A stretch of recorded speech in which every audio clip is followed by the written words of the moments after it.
Entre as diversas histórias e narrativas presentes nas páginas da Bíblia, existem momentos que desafiam nossa compreensão e nosso senso comum sobre a justiça e a misericórdia divina.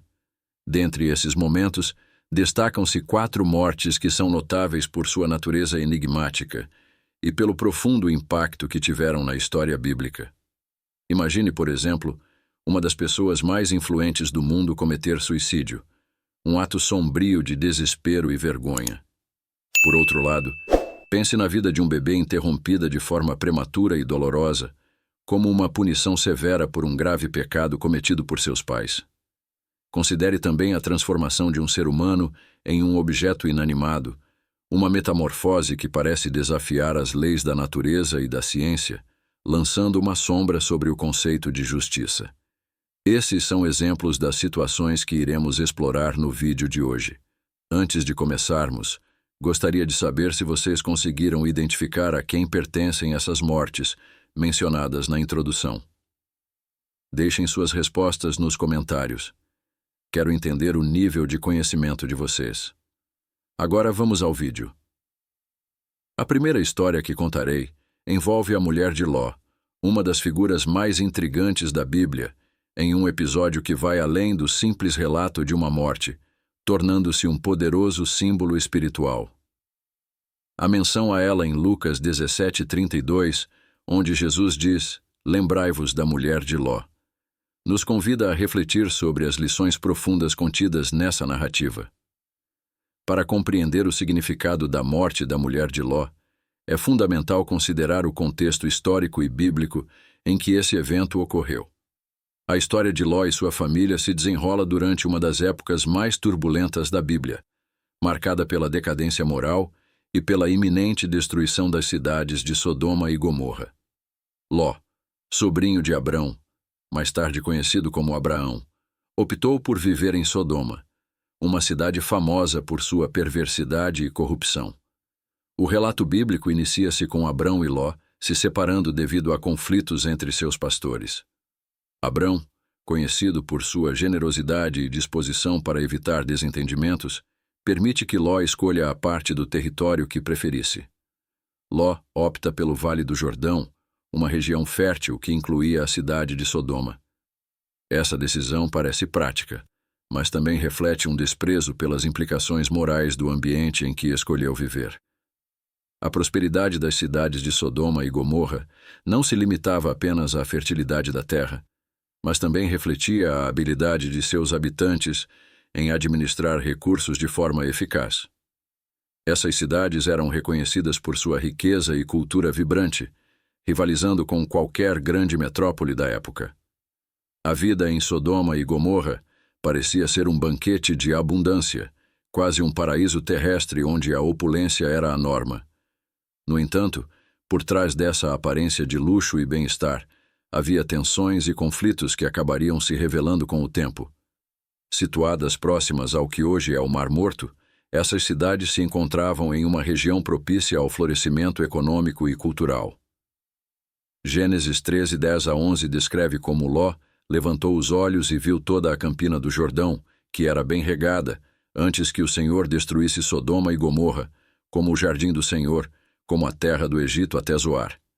Esse cenário parecia ser o ápice de uma prosperidade vibrante, mas à medida que a história avança, torna-se evidente que essa mesma prosperidade estava encoberta por uma crescente decadência moral. Gênesis 13:13 nos alerta: os homens de Sodoma eram maus e grandes pecadores contra o Senhor. Assim, a prosperidade das cidades de Sodoma e Gomorra não impediu a deterioração de seus princípios éticos e espirituais.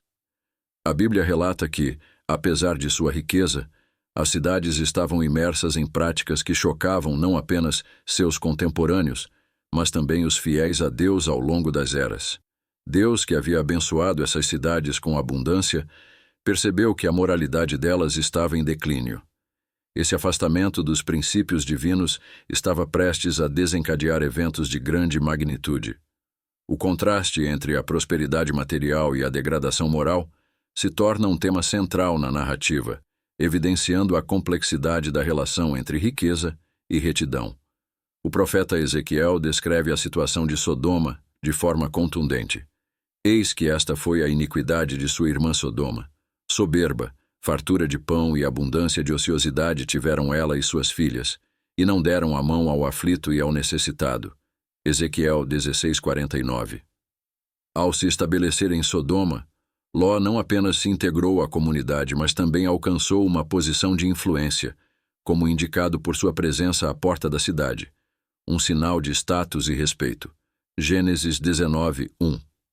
No entanto, essa proximidade com a corrupção trouxe desafios espirituais e morais significativos.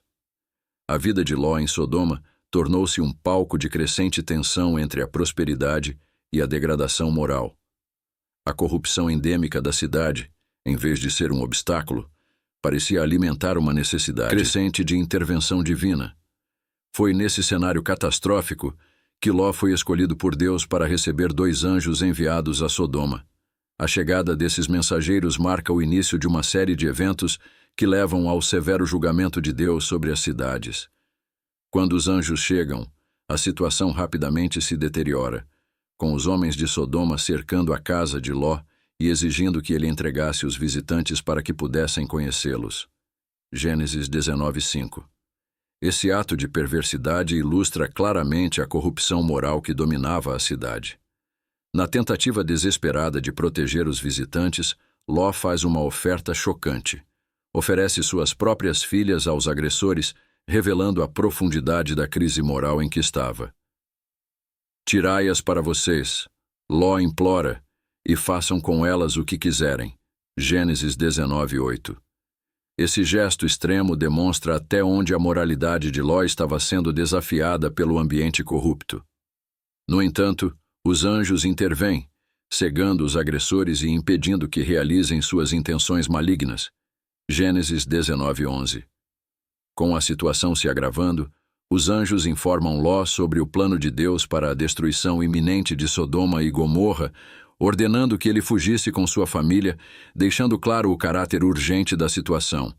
Escapa por tua vida, não olhes para trás nem pares em toda esta campina, escapa para o monte para que não pereças. Gênesis 19:17. A ordem para não olhar para trás reflete a gravidade do julgamento divino e a necessidade urgente de escapar da destruição. Apesar da clareza das instruções, Ló hesita em deixar a cidade. Gênesis 19:16 nos diz: Ló, porém, demorou-se.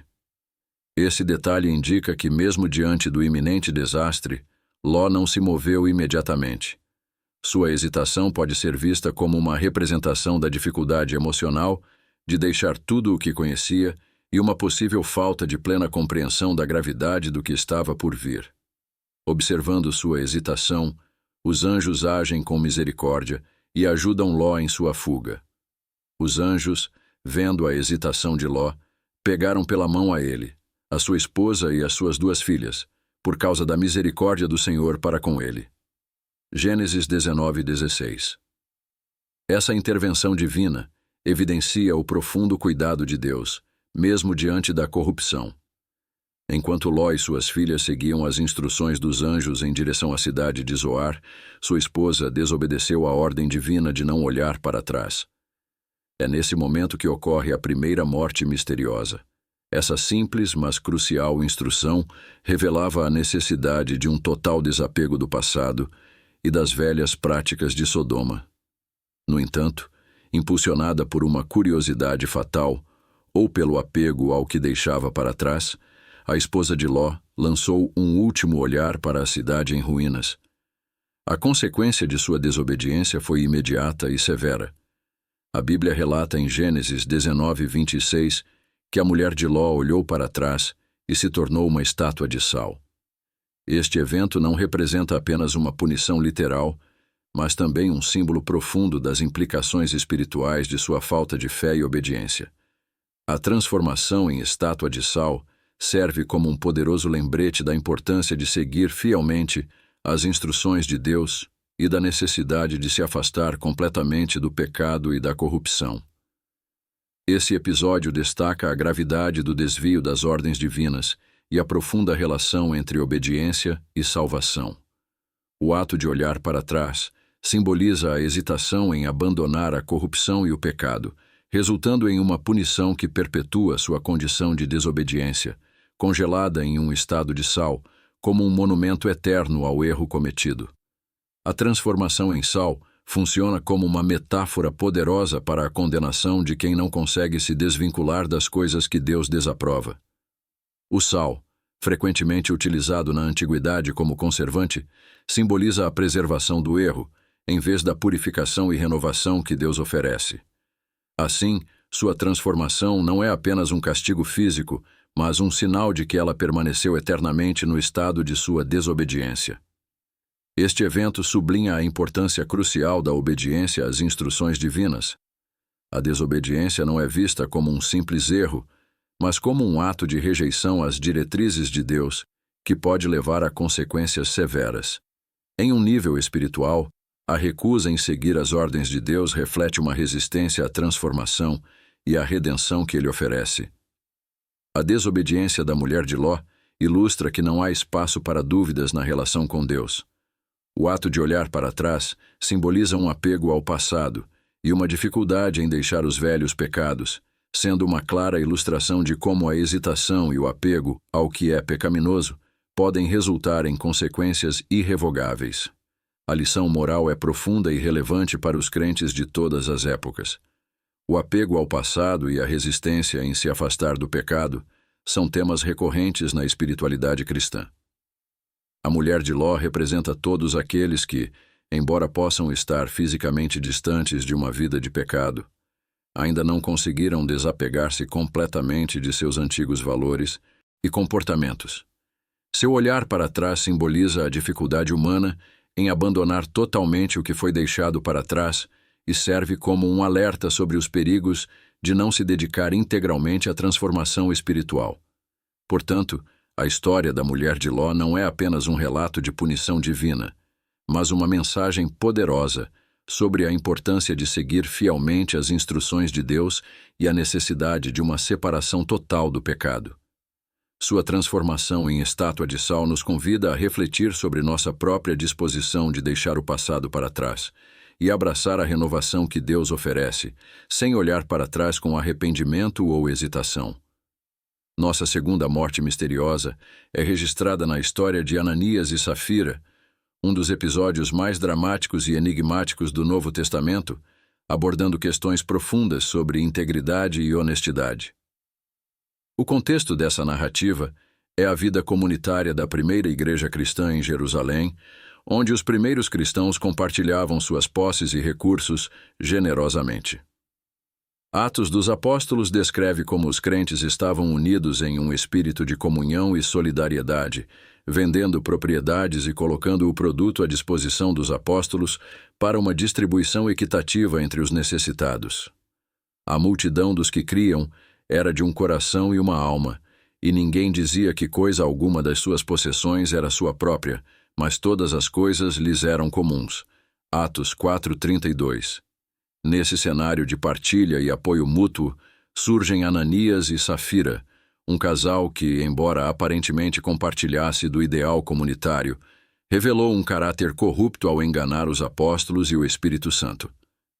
Eles venderam uma propriedade, mas, em vez de entregar todo o valor da venda, como era comum entre os crentes, retiveram parte do dinheiro para si e apresentaram uma quantia menor como se fosse o total.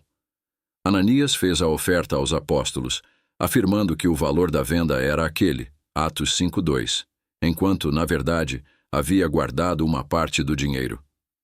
A resposta de Pedro foi contundente e direta. Ele revelou a Ananias que seu engano não era apenas contra os homens, mas contra Deus. Por que mentiste ao Espírito Santo retendo parte do preço do campo? Atos 5:3. Pedro explica que a mentira de Ananias não era uma simples falsidade para com os apóstolos, mas uma afronta ao Espírito Santo, que é Deus. A revelação de Pedro ilumina a seriedade do pecado cometido, mostrando que a integridade diante de Deus não se limita ao cumprimento de regras, mas envolve sinceridade e verdade em relação ao que se oferece. A consequência imediata foi a morte de Ananias, que caiu morto ao ouvir as palavras de Pedro. O evento não apenas teve um profundo impacto na comunidade, mas também serviu como um aviso sério sobre a gravidade do pecado do engano. 3 horas depois, a esposa de Ananias, Safira, chegou sem saber o que havia acontecido com seu marido. Pedro a confrontou com a mesma pergunta, e ao confirmar a mentira de Ananias, ela também caiu morta. Imediatamente caiu aos pés dele e expirou. Atos 5:10. O episódio de Ananias e Safira não é apenas uma história de punição divina, mas uma lição poderosa sobre a importância da honestidade e da integridade na comunidade de fé. A gravidade das mortes ressalta que a verdade e a transparência são essenciais em nosso relacionamento com Deus. A história de Ananias e Safira oferece lições espirituais e morais profundas que ressoam ao longo do tempo. Esse episódio não é apenas um relato de desonestidade e julgamento, mas um estudo sobre a relevância da integridade espiritual e a seriedade das ofensas contra o Espírito Santo. A primeira lição crucial que surge é a importância da sinceridade e transparência na vida cristã. Ananias e Safira tentaram enganar a comunidade e os apóstolos, apresentando uma falsa imagem de generosidade. Eles não estavam apenas mentindo para os homens, mas desafiando a Deus, que conhece o coração e as intenções. Isso nos ensina que a verdadeira adoração e compromisso com Deus não podem ser superficiais. Devem brotar de um coração sincero e honesto. Tentar enganar a comunidade de fé não é apenas uma questão ética, mas uma ofensa direta a Deus. A segunda lição é a gravidade do pecado contra o Espírito Santo. Em Mateus 12:31-32, Jesus fala sobre a blasfêmia contra o Espírito, afirmando que ela não será perdoada. A mentira de Ananias e Safira não foi um erro trivial, mas um desafio à santidade e ao poder do Espírito Santo que operava na igreja primitiva. O episódio destaca que Deus não tolera a falsidade em sua presença, especialmente em questões de adoração e compromisso. A resposta imediata e severa de Deus a essa desonestidade demonstra que ele exige pureza e verdade de seus seguidores. Além disso, a história nos ensina sobre a importância da disciplina na comunidade de fé. O julgamento sobre Ananias e Safira teve um efeito dissuasivo, evidenciando como a integridade é essencial para o bem-estar espiritual da comunidade. A falha em manter esses princípios pode corromper a vida comunitária e a missão da igreja. O relato gerou um temor profundo entre os crentes, não apenas pelo evento em si, mas pelo reconhecimento da seriedade das ações de Deus em resposta à desonestidade.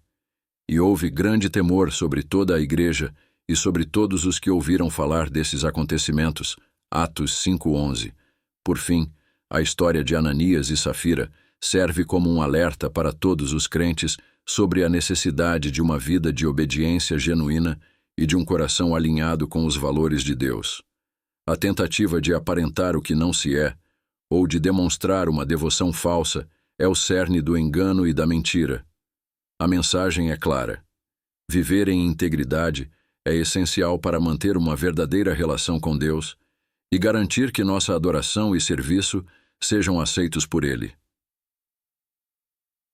A morte do rei Saul é outro episódio que encerra de forma trágica a história do primeiro rei de Israel. O relato encontrado em 1 Samuel 31 conclui um período tumultuado e repleto de conflitos na história de Israel, destacando o fracasso de um reinado que começou com promessas de grandeza, mas terminou em desespero e derrota. A narrativa não apenas descreve a morte de Saul, mas também oferece profundas lições sobre orgulho, desobediência e o preço do afastamento de Deus.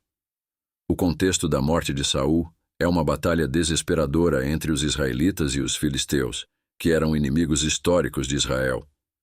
Os filisteus estavam em uma intensa campanha militar contra o reino de Saul. A batalha ocorreu no Monte Gilboa, onde as forças israelitas enfrentavam uma situação crítica e a derrota era iminente. Atormentado pelo medo e pela falta de esperança, Saul buscou consolo em uma última tentativa desesperada. Em uma das passagens mais sombrias da Bíblia, ele procurou uma médium em Endor para invocar o espírito do profeta Samuel. Apesar de ter banido adivinhos e necromantes do reino, essa ação revela a profundidade da angústia de Saul e sua completa ruptura com os preceitos de Deus, que proibiam tais práticas. A aparição de Samuel confirmou que Saul havia perdido o favor de Deus e que seu reinado estava condenado, anunciando a derrota iminente na batalha no Monte Gilboa. O evento rapidamente se converteu em um desastre absoluto para os israelitas, com os filisteus derrotando as forças de Saul. Os filhos do rei, incluindo Jonatas, também foram mortos. Essa derrota foi um golpe devastador para o reinado de Saul, que se viu isolado e vulnerável. Não se tratou apenas de uma questão militar, mas refletiu o fracasso espiritual e moral do rei, que deveria ser o líder escolhido por Deus. Agora, ele estava no centro de uma calamidade nacional e pessoal. Diante da iminente captura pelos filisteus e da humilhação que isso representaria, Saul tomou uma decisão desesperada. Lançou-se sobre sua própria espada, cometendo suicídio no campo de batalha. A morte de Saul é descrita com detalhes sombrios em 1 Samuel 31:4-5. Ele pediu ao seu escudeiro que o matasse para evitar a zombaria dos filisteus, mas o jovem, apavorado, não conseguiu fazer isso. Assim, Saul tomou sua espada e se lançou sobre ela. Este ato desesperado reflete a angústia de Saul e seu fracasso em encontrar esperança ou redenção. A morte do rei é um episódio repleto de mistérios e lições espirituais que reverberam através dos tempos. Este evento não só marca o fim do reinado de Saul, mas também serve como um forte aviso sobre as consequências do orgulho, da desobediência e do distanciamento de Deus. Um dos principais mistérios dessa narrativa é o colapso abrupto de um reinado que começou com grande esperança. Saul foi o primeiro rei de Israel, ungido por Deus através do profeta Samuel. Seu reinado começou com vitórias e promessas de grandeza, mas foi marcado por escolhas erradas e desobediência às ordens divinas. O contraste entre seu início promissor e sua queda final provoca uma reflexão profunda sobre a natureza da liderança e a responsabilidade espiritual. A batalha no Monte Gilboa, onde Saul encontrou sua morte, é um cenário de desespero e derrota. A perda de Israel e a morte de seus filhos são tragédias que enfatizam a gravidade da situação. A presença do rei em um estado de desespero reflete seu afastamento de Deus e a perda da proteção divina. O fato de que Saul recorreu à necromancia para consultar a médium de Endor destaca sua desesperança e distanciamento completo de Deus, que havia proibido tais práticas. Essa tentativa desesperada de buscar consolo fora dos meios estabelecidos por Deus revela o fracasso espiritual de Saul em reconhecer suas falhas e se voltar para ele. A morte de Saul é um evento carregado de simbolismo. Seu suicídio representa não apenas o clímax de uma vida marcada pela desobediência, mas também as consequências sombrias do afastamento dos caminhos divinos. As lições espirituais dessa história são numerosas. O orgulho e a autossuficiência que levaram Saul à desobediência são centrais na narrativa. Ele começou seu reinado com humildade, mas à medida que seu poder cresceu, tornou-se teimoso e presunçoso. Sua recusa em aceitar correções e conselhos é um exemplo claro de como o orgulho pode destruir até os líderes mais promissores. Além disso, a história serve como um alerta sobre a importância da obediência a Deus. A falha em seguir as instruções divinas levou à queda de Saul e à destruição de sua dinastia. A narrativa enfatiza a necessidade contínua de humildade e arrependimento diante das consequências devastadoras da falta dessas qualidades. Em última análise, a morte de Saul é um poderoso lembrete das consequências do distanciamento de Deus e da importância de viver uma vida íntegra e cheia de fé. O episódio oferece uma reflexão profunda sobre liderança, responsabilidade espiritual e o impacto das escolhas pessoais no destino de uma nação. A próxima história relevante é a morte do filho de Davi com Batseba, descrita em 2 Samuel 12:15-18. Este episódio é carregado emocionalmente e teologicamente, refletindo a complexa relação entre pecado, arrependimento e misericórdia divina. No alto do palácio, Davi se levantou para contemplar a cidade que governava com amor. Era uma tarde tranquila quando avistou uma mulher se banhando abaixo dele. Hipnotizado pela beleza dela, Davi decidiu agir sem considerar as implicações morais. A Bíblia descreve esse momento com simplicidade. E aconteceu que, ao cair da tarde, Davi se levantou do seu leito. Viu uma mulher que se lavava, segundo Samuel 11:2. Davi sentiu uma atração intensa por Batseba e enviou mensageiros para trazê-la ao palácio, ignorando as implicações éticas dessa ação. Ao receber o chamado real, Batseba provavelmente experimentou surpresa e temor. Sua situação era delicada diante do poder do rei. O encontro inicial evoluiu para uma ligação intensa entre eles, levando Davi a procurar Batseba em segredo. Essa paixão crescente teve repercussões devastadoras, não apenas nas vidas deles, mas também na trajetória da nação israelita. Quando Batseba revelou sua gravidez a Davi, isso trouxe um peso imenso sobre ele.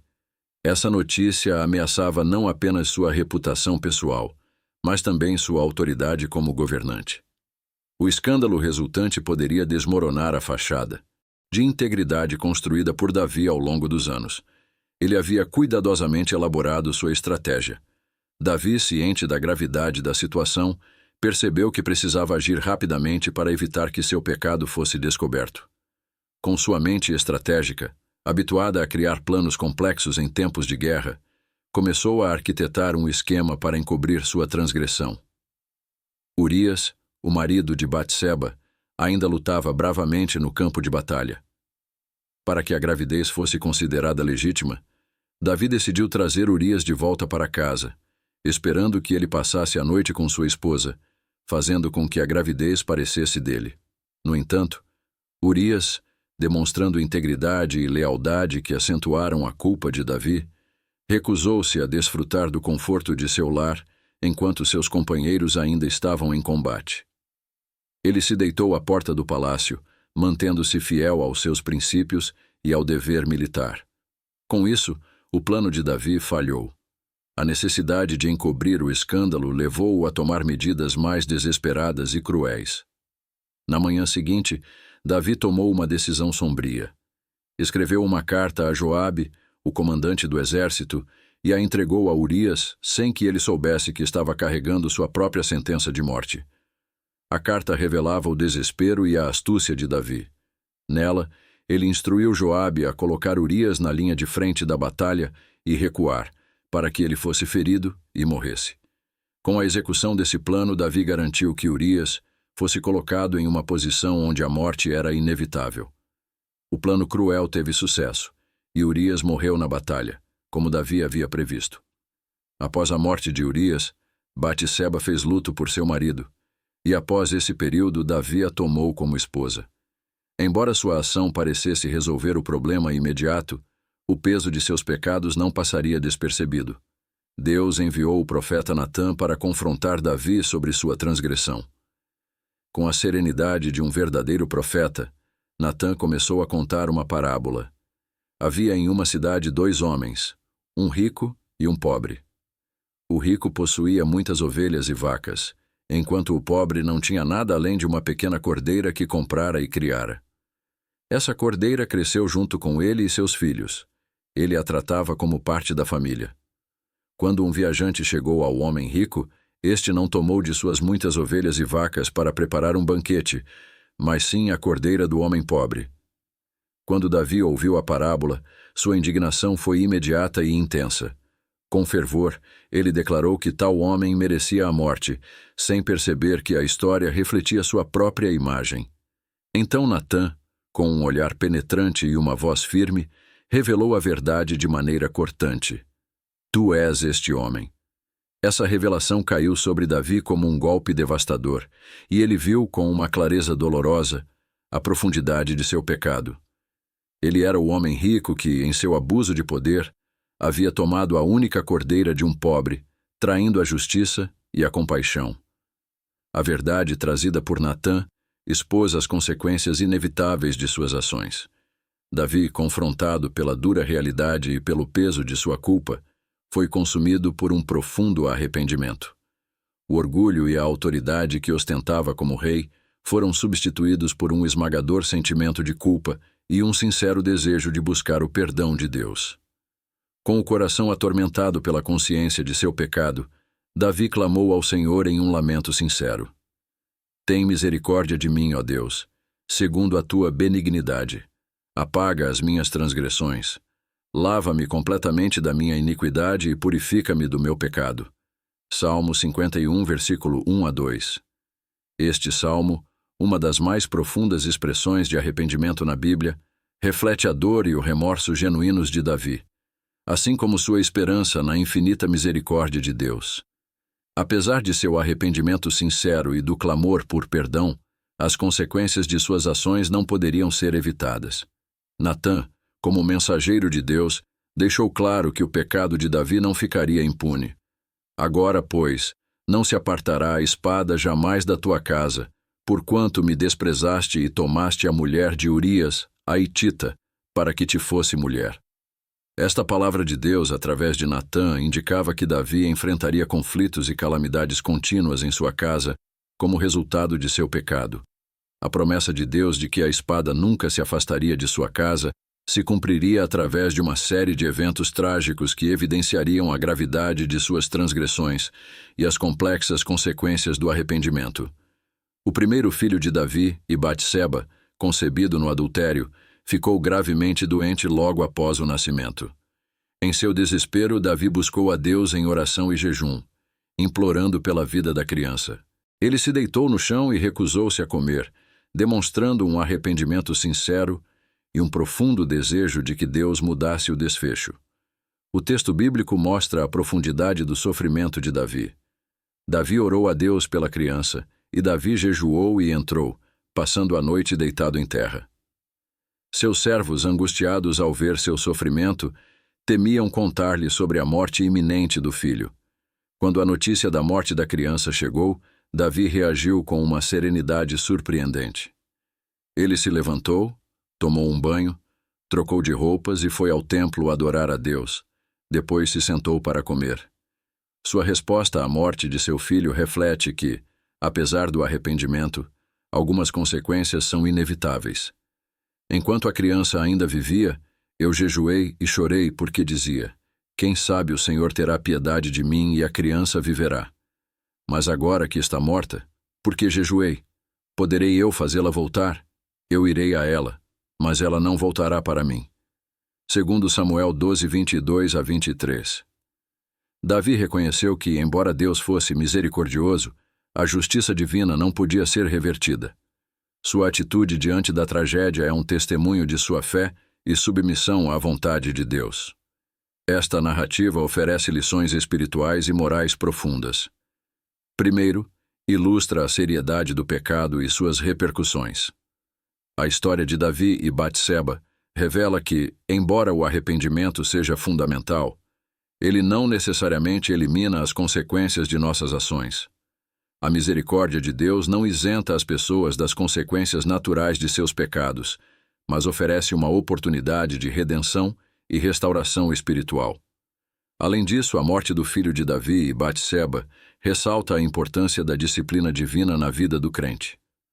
Deus, em sua justiça, usou a tragédia para ensinar a Davi e ao povo de Israel sobre a seriedade do pecado e a necessidade de viver em conformidade com seus mandamentos.